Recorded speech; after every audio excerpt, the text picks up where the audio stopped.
Hey guys, welcome back to another episode, and today we're going to be celebrating my birthday. In a couple of days, the 9th of November, it is my 27th birthday, and I wanted to create this episode all about 27 lessons I have actually learned in 27 years of life.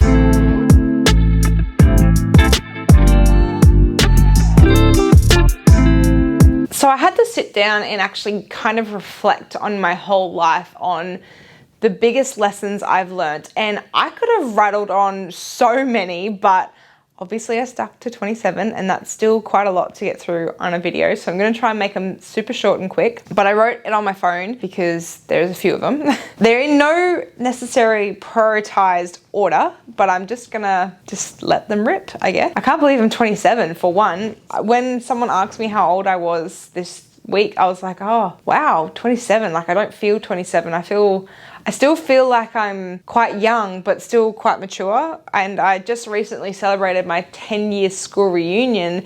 And even then I was like, I don't feel like it's been 10 years since I've been out of school. I feel like I'm a whole different person, but I just don't feel that old. Like, a lot of people will say, oh, when you're 30, you're old. Like, I don't feel old at all. I still feel quite young. But then put a 16-year-old in front of me and then I'm like, oh yeah, okay, I feel old. Just because you're just like, oh my God, so much has changed. Number one is health isn't determined on what you look like. Now, this has recently come up in my life where my husband's actually lost a heap of weight, and so many people have told me that I need to fatten him up, and he looks really skinny and gaunt and sick. I'll actually put a photo of him because he just cut his beard off for November and he looks like a completely different person. But yeah, so many people have messaged me saying like, he looks so skinny and you need to fatten him up. Like, are you even feeding him? That kind of thing. And this is actually the healthiest he's been in his whole entire life, because he's like the best mentally and the best physically he has been in such a long time. And he's the kind of person where if he's stressed, he actually gains weight. And I also know a lot of people who are really, really skinny, but they eat extremely poorly. So number one is health isn't determined by the way you look. It's determined by your lifestyle and how stressed are you, what kind of food are you eating, how much do you move your body, what are your blood levels like. They are the things that make you healthy, not the number on the scales. The scale should not define who you are. And I know it's really hard to wrap your head around, but when you get that and when you understand that and when you embody that, your life will change and you'll be more comfortable within your body. I mean, I am not the heaviest I've ever been, but I'm quite up there in when it comes to like measurements and kilos and things like that. But mentally, I'm in a really good headspace. I haven't been this mentally clear in such a long time.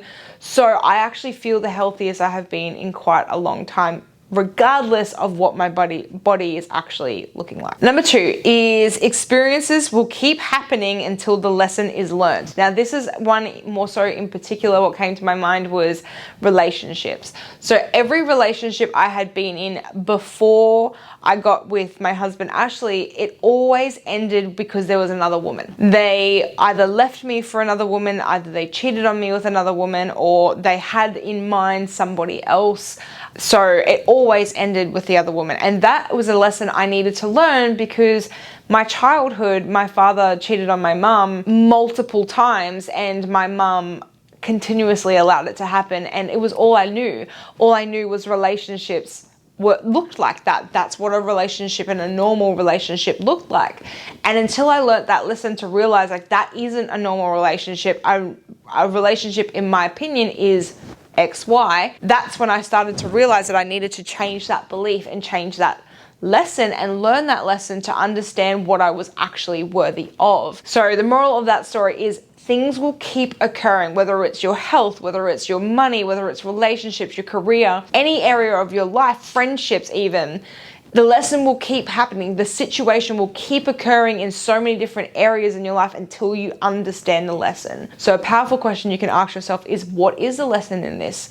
What can I learn from this situation? Of course, the situations suck, but be curious on what other lessons that you could learn. Number three is staying together for the kids is not ideal. Now, this hasn't got anything to do with Ashley and I. Ashley and I are still happily married. Our relationship is beautiful and I absolutely adore our relationship and always have. But this is more so for my childhood and something that I learnt along the way, because my mum and dad stayed together for the kids. And I always say to people now when they say I stay together for the children is I would personally, as a child, would have rathered two happy parents separated than two miserable, fighting, toxic relationship parents in the same house staying together for the children. It's just a reminder, like, as the child that had the parents that stayed together for me and my brother, really question if that's actually the healthiest and the happiest situation you could put your children in. Number 4 is self-love should always be your number 1 priority. And I bang on about this all the time, but it's definitely one of the biggest lessons I've learned, because every time I put the needs of somebody else first, things didn't end up going my way. And as soon as I started to really put my needs first and look after myself and look after my body and my mental state and my boundaries and be respected in so many different ways, my life ended up being amazing. So it's just a beautiful, powerful lesson that you won't understand until you embody it. Number 5 is everyone always puts themselves first. I didn't use the word selfish for a reason, because a lot of people think selfish has got like a really bad, rap, I guess. But in all seriousness, everyone puts themselves first. And I use the example of like Mother Teresa. Mother Teresa looked and served all these people because it made her feel amazing. And she did that because of the way it made her feel. That's exactly why everyone does everything in this lifetime, is because of the way it makes them feel.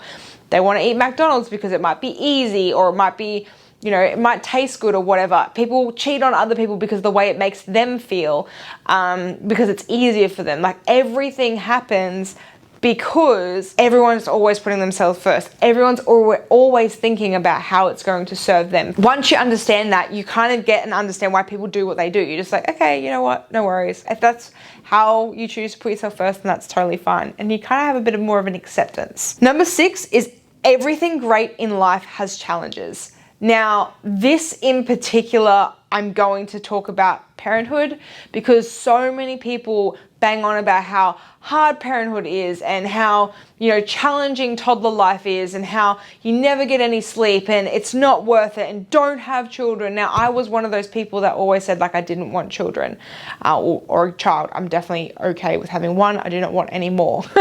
Definitely don't want any more. What I want to say about this is, when you have the belief system that everything that's beautiful in life will have challenges, then, you're kind of like, it's okay. It's the same with relationships. You're going to have challenging times in your relationships. When you have entrepreneurship, you're going to have down months. You're going to have months that you didn't make as much of a revenue as the month before.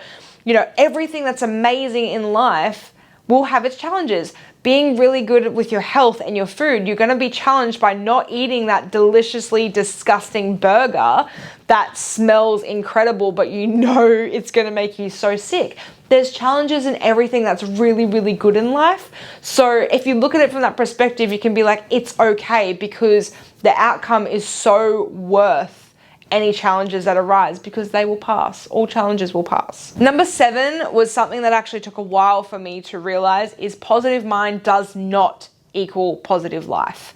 And the reason why I say that is, if someone is always saying, like, think happy thoughts, think happy thoughts, think happy thoughts, and there's something down here that's really you're struggling with, you're not actually nurturing and you're not moving through, then you're actually going to end up really fucking miserable. And someone once told me this beautiful metaphor once of a dark room when it comes to old school cameras. And I don't know if you did this in school, but I did. You take the photo, which is the negative experience, right? It's a negative. It's an actual negative in the camera. And then you take it into a dark room, hence the dark emotion. You need to go through it, develop it, filter it, discover what's right and what's not right. So then you can bring it out into the light and see it for what it is. And that is exactly like negative emotions. You've got to go into the darkness, into the depth of what you're currently feeling, in order to bring it out into the light and be like, this is how I'm going to approach this situation. But if you keep pushing down the negatives, they're just going to sit there and manifest into physical issues that you'll be challenged with. You might have really bad physical symptoms because of the emotions you haven't dealt with. That's a whole different video I can definitely talk about, but that's why I don't believe anymore. I used to be someone that's like, positive mind, positive life, think happy thoughts all the time.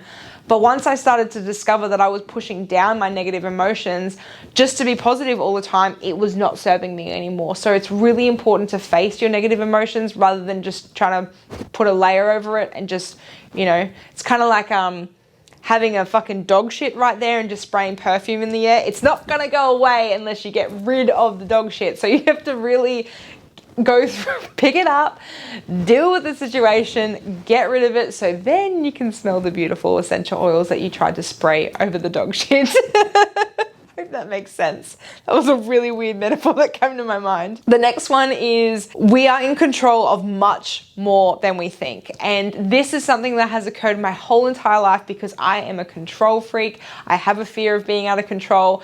But the reason why I love and believe this so much is because of my fear of control, I'm always searching of ways that are in my control.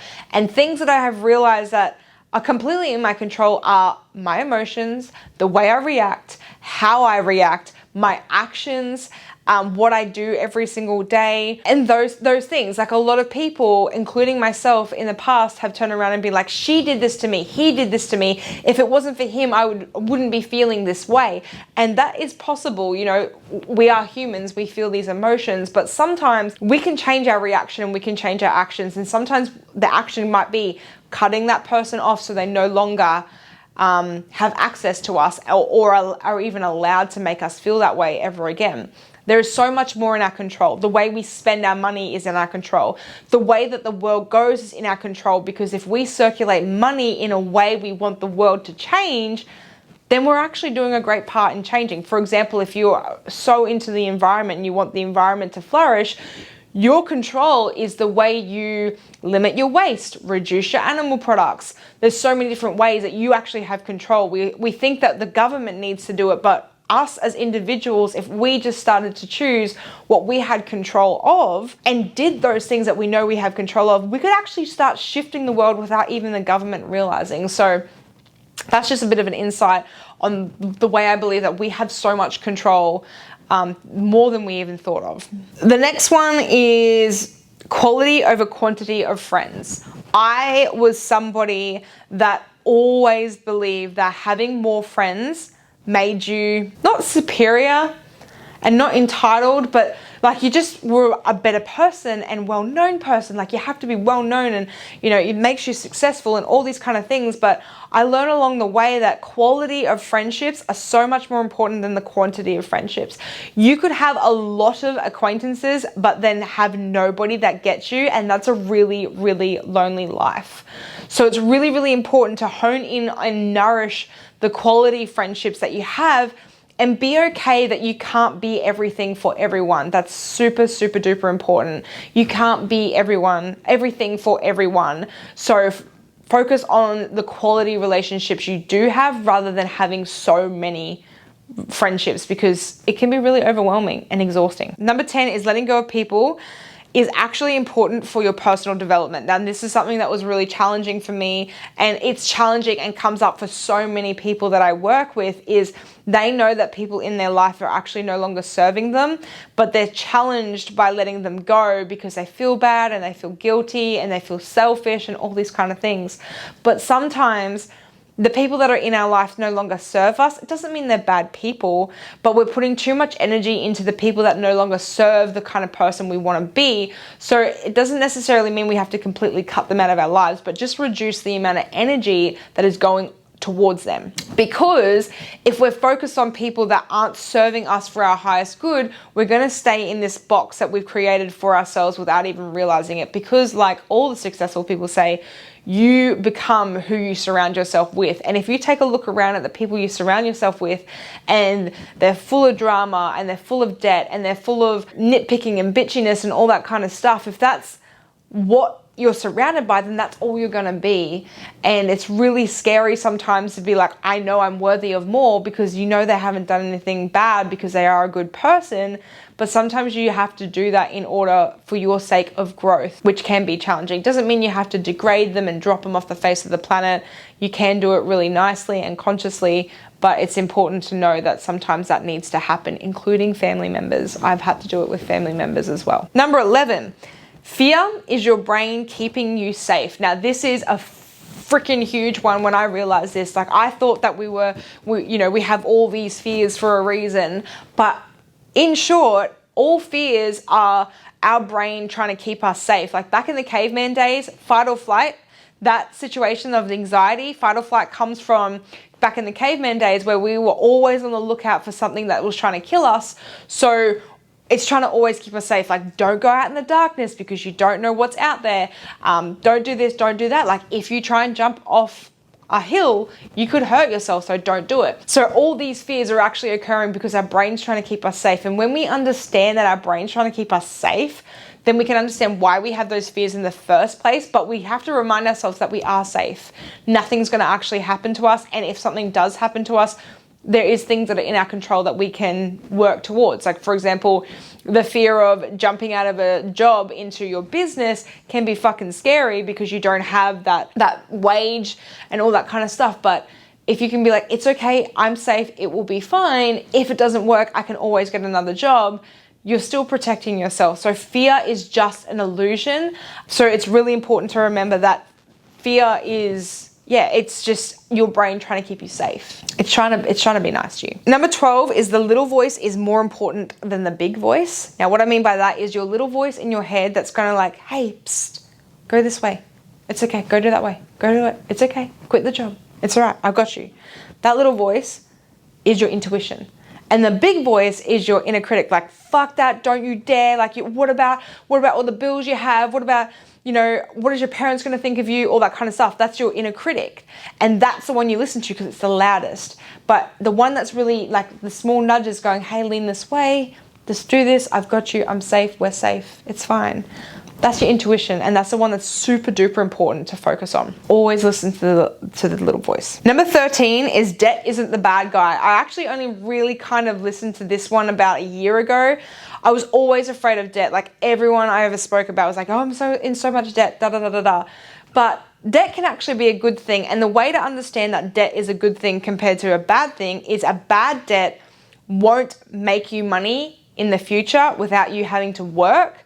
A good debt is something that is going to make you money without you having to work. So for example, if you were to go into debt for a course that allows you to financially grow in abundance, like quickly or effectively, then that's not a bad reason to get into debt. However, if you're going to get into debt because you want the most fanciest pram or the most spectacular car or whatever the case may be, that's not going to make you money. Therefore, it's not a very great idea when it comes to debt. Now, I'm not a financial advisor, but I learned this recently and I was like, it's so true. Like, we're always so ashamed to be in debt, but sometimes the debt that we have is actually something that's going to benefit our future. So anytime you want to get into debt, ask yourself, does it serve your future or does it not serve your future before you get into that kind of debt? Number 14 is your kids are not you. And what I mean by that is when I had Atlas, I realized he's his own little human. I just birthed him into this world. It does not mean he's going to have the same beliefs, morals, values, like thoughts and opinions like I do.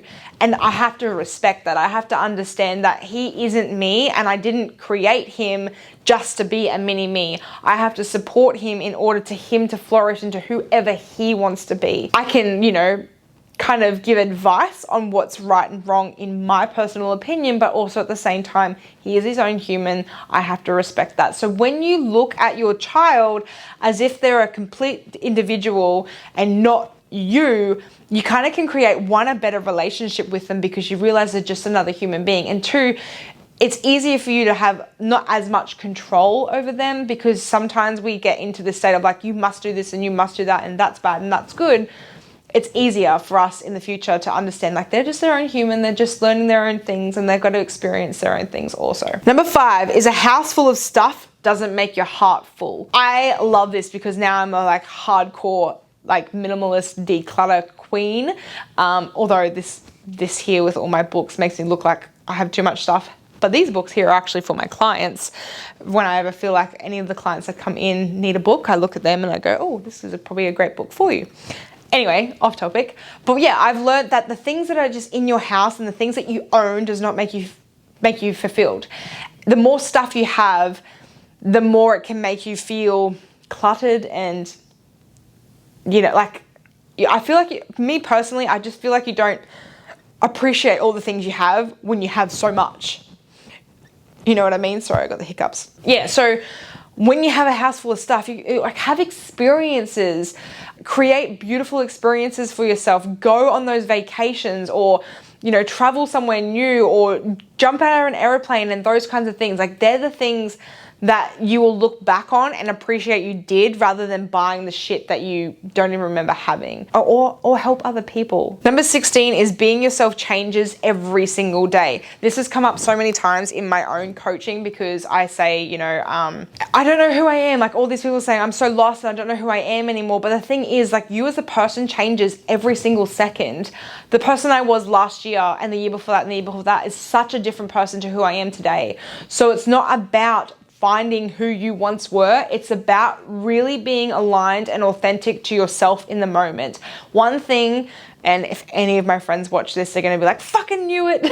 But one thing I'm starting to really understand and digest is I used to be the Grinch. I hated Christmas so much. And I can feel myself slowly getting into the spirit of Christmas.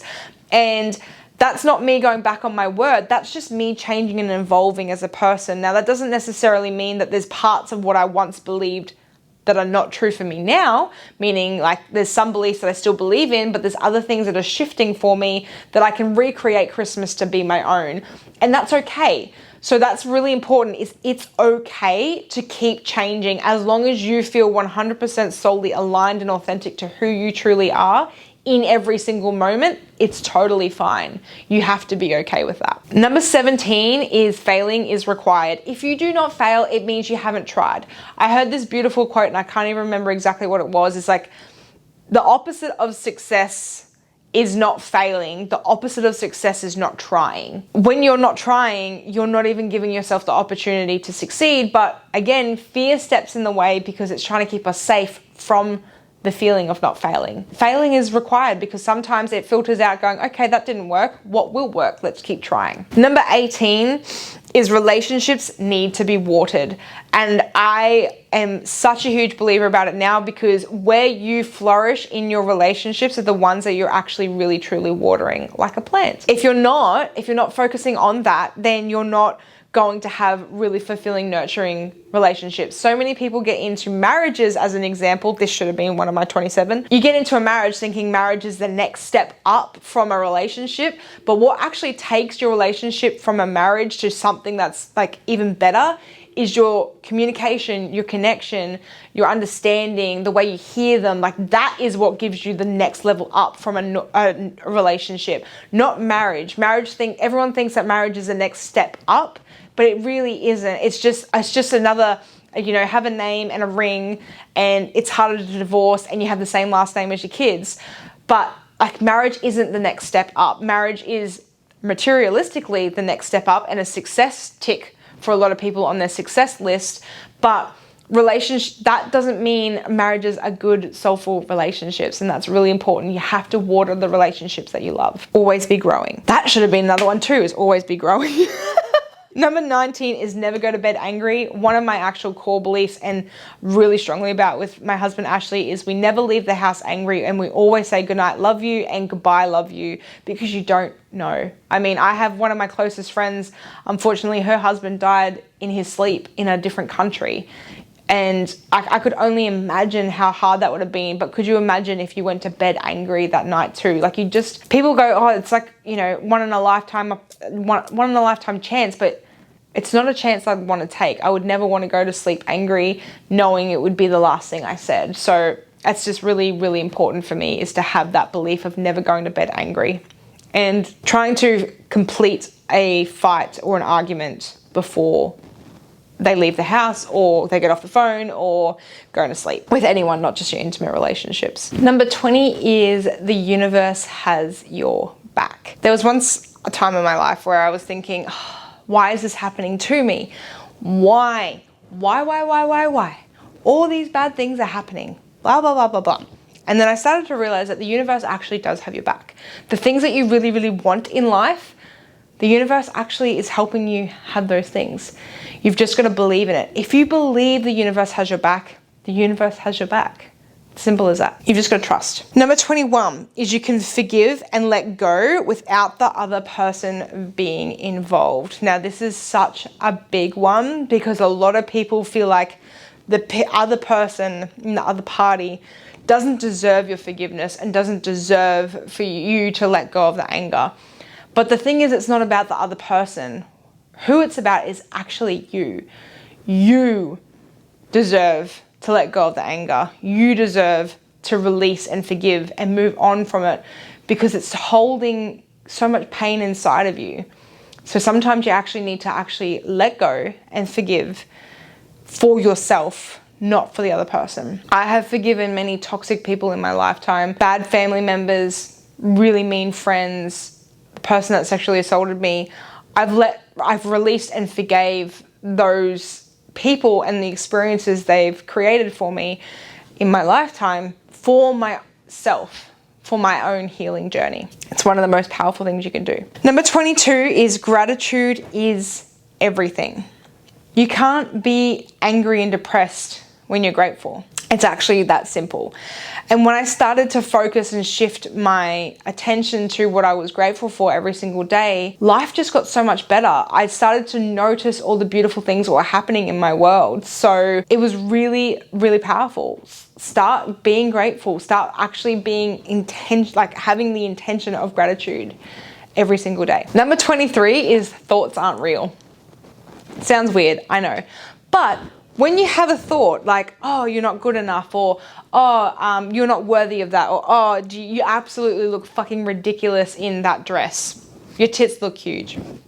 You don't pull off a dress. You're too masculine in your energy to wear a dress. Whatever the case may be. I'm just pulling things out of my head right now. These are just thoughts, you see. Majority of the time, the thoughts that are in your head don't have any proof and evidence that they're real. So for an example, this dress, I could think in my head, I don't look good in blue, but there's somebody on the street that will see me and go, wow, she looks amazing in blue. Neither of those thoughts are real because there's no actual evidence that I look good in blue. They're just thoughts, you know? That car is a bit too much in this car, like maybe the car is a bit too fancy and it's too expensive, but where's the evidence in that? It's just your perspective, your experience in this world that has created that thought and that belief pattern on whether or not that car is expensive, because some people think it is and some people think it isn't. So thoughts aren't actually real. And as soon as you start to realize that, you kind of detach from any thought that goes into your head and you're just like, it's not real anyway, I'm not going to pay attention to it. Number 24 is your intuition is your best friend. And I kind of said this a little bit before, like the little voice is more important than the big voice, but your intuition is your best friend. It's the one that you can really count on and rely upon the most in your whole life, because it's the one that really is kind of directing you and supporting you and knows you the best. You know, a friend could recommend going left instead of right, and you know, your teacher could be like, this is the right way to do it and this is the wrong way to do it. But your intuition knows what you need to do in this lifetime, and it's going to help direct you into the path that you deserve. So it is your best friend. It's the person I check in with the most before I check in with anybody else. Number 25 is the work doesn't have to be hard. So I used to have a really yucky feeling towards the word hustle. You have to hustle your ass off. You got to work really hard. You know, nothing pays off until you do the work. And I always thought like it was really physical, exhausting, like burn yourself out kind of work. That's what my belief was around the work. But what I've realized is the work doesn't have to be hard. The work is being smart with how you spend your time and what you're putting your attention and effort towards, knowing what needs to be done and actually doing those things. It doesn't necessarily have to be hard work, and you're the person that's also making it harder for yourself if you keep telling yourself it's really hard. Like, it's hard for me to create a website. You can change that. You can choose to believe like it's fun or it's exciting to find someone to help me with my website and that kind of thing. It doesn't have to be hard. You don't have to be a hard worker to make a lot of money. You have to be a smart worker to make a lot of money. That's my belief anyway. Number 26 is detachment heals expectations. When I started to detach from the outcome of anything, the process of anything, the result of anything, it actually reduced my sadness and frustration when things didn't go my way. Because when I started to become detached to the outcome, things actually were being better than I thought they would, which reduced my expectations. And we all know expectations are like horrible. They're horrible things to have, having expectations. And detachment is one of the most powerful tools in manifesting, which I can give you a link up here. I think it's up here or up here, one or the other, to a 7 steps to manifesting. And one of them is letting go of the outcome, when it's going to happen, how it's going to happen. So detachment is one of the biggest things. I thought we had to be really attached and like focused in on like how things happen and how to get them to happen. But sometimes detaching and just letting life take its course is one of the best things you can do. And number 27, I was trying to leave number 27 as a really big like bang, well, of course, but I couldn't really think of one that was like so compared to all of them. So I left it with, you can truly have it all. You can truly have it all. I'm 27 years old, and while I may not have everything I dream of right in this point in time, I feel like everything that I have in my life at one point I thought was going to be really challenging to have. You know, I have a husband that absolutely fucking adores me. I live in a really nice home that feels like home. It's not my dream house, but it feels like home. I have a child, and since the age of 16, I was told I could never have children. I have my husky that I've wanted for so long. You know, I have beautiful, beautiful friends. I love what I do for work. You know, there's a point in my life where I didn't have any idea of what I was going to do for work, and I was really challenged by how I was going to show up for the world and how I was going to make money and also live the kind of life that I want to live. I'm grateful that I still have so much health and vitality, whatever the word is.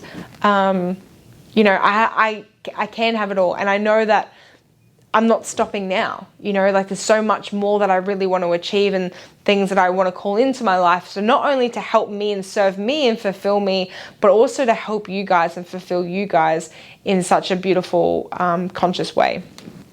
So you've just got to believe you can have it all. The difference between people that have it all and people that don't have it all is the fact that they don't believe they can have it all. It's as simple as that. And patience, because it does take time. But yeah. They're my 27. I feel like I've taken up a lot of your time already, so I'm not going to repeat the 27.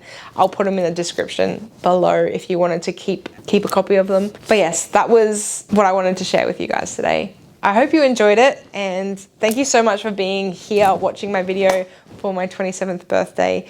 I'm actually doing a very, very special offer for people that want to join Freedom University at $27 a month when it's usually $88 a month. If you want to get on that and join Freedom University, there's a link in the description below, but this is only valid until the 11th of the 11th, 2019. So if you're watching this video after that date, then I'm afraid that special is over. So thank you so much for watching. I really appreciate that you have gotten through this video, and I'm sure I will talk to you soon.